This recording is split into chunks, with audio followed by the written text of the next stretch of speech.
pagwapo sa ko guys. Kaya wala ko na sweldoan, ipalayas po ko sa trabaho kay naigon akong ulo sa anak sa akong kuan sa akong master. Mangita na po ko trabaho. Hello sir, mag-apply ta kog trabaho sir ba? Anong naghukas man ka? Ay, naghukas dito. Tungod kay sinina sir. Imong first task kay dapat mangita ka og sago. Ihatag sa kuha kay maka-apply ka din. Sago. Sige sir, magpalit ko sir.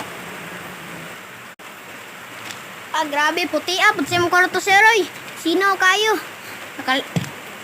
Sir, dagko biya kay ni nga bula sir kay sir, kay dagko biya ni nga bula kay nakalimot man ko unsa tong paliton.